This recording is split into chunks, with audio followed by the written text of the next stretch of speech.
But when we think about America's future, I don't really think we have a good sense of it.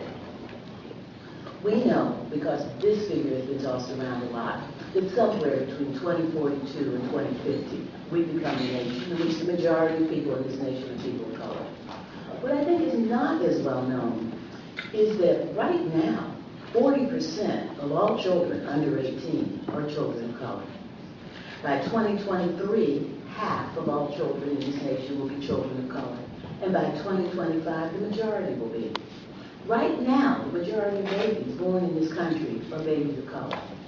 As we think about the challenges of the future, we think about how it is that we continue to have, how we have a stable and vibrant middle class.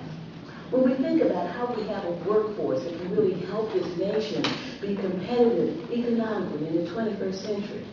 When we think about how it is we're going to actually deal with climate change, I think the one ingredient that we're not thinking about enough is this demographic shift that I just pointed out.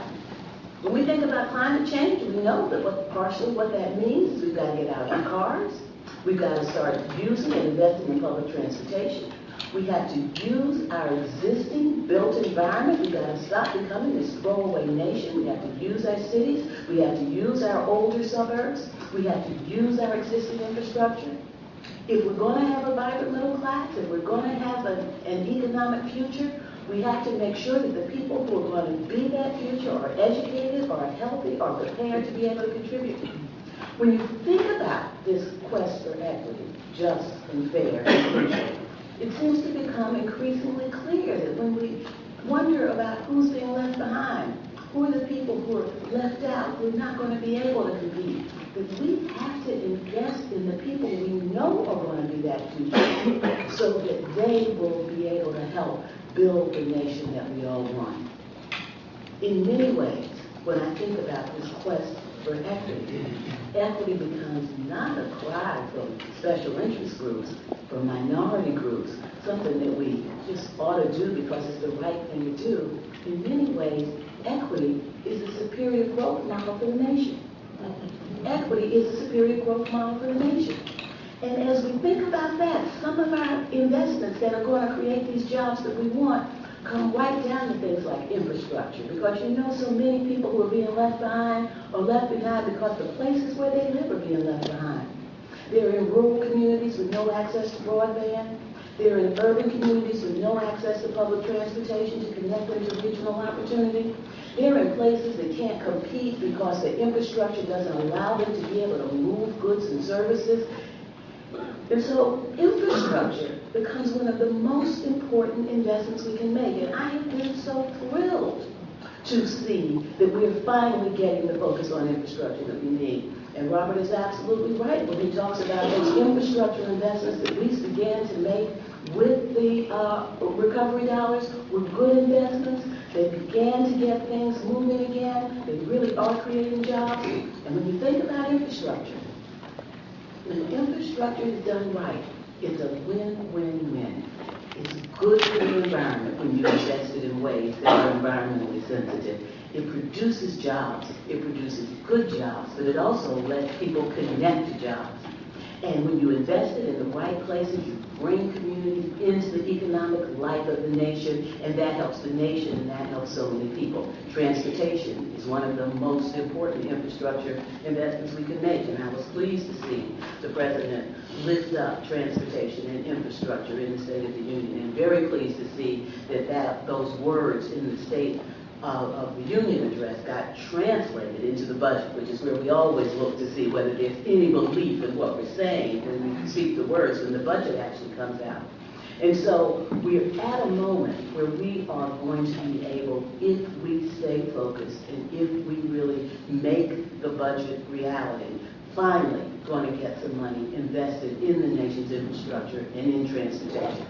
Let me just point out a little bit more about why transportation is so important and so important for equity. The bottom fifth of this nation, the bottom fifth, 42% of family income goes to transportation. 42%. 60% of the people who use public transportation in this nation are people of color. People of color. That's who's depending on it. 1 in 10 civilian jobs is in the transportation arena. And so this is huge. And this is huge in terms of what's going to happen if we invest in it the right way. But we have to invest in it the right way. We've always known that infrastructure investments help to create jobs. I mean, look at the Interstate Highway Act and what it's done, what it did for years and years and years. What we have to do now is combine the job-producing power of transportation and infrastructure investments with what we now know about the future. What do we know about the changing demographics and who it is that actually needs to get these jobs, needs to have these things in their community? We've got to invest more in public transportation. We have to lift that up as one of the smartest things that we can do. Public transportation is the way forward. It's good for the environment. It's good for regional equity. It's good for construction jobs. It's good to be able to link people to all the opportunities. It's even good for health. People who use public transportation walk 19% more than people who don't. And we are in an obesity crisis in this country, and we need to ask, how do we get quadruple bottom lines for all of our investments, including health? As we think about how it is that we're going to get these kinds of changes made, we've got to think differently about participation in democracy. We know that participation is important. We know democracy is important. But we're stuck very often because the same people are always making the same decisions. We need for our metropolitan planning organizations to have more diversity within them so that if we send resources to communities, we get a different result going back. I am shocked every time I hear it. When I hear elected officials crying about the deficit because they are so worried about their grandchildren and their great-grandchildren. Well, what about our children today? What about the children who I'm describing, who are under 18, low income, children of color, parents with no jobs, communities without decent housing, education systems that are failing them, no amenities in their rooms? What about them?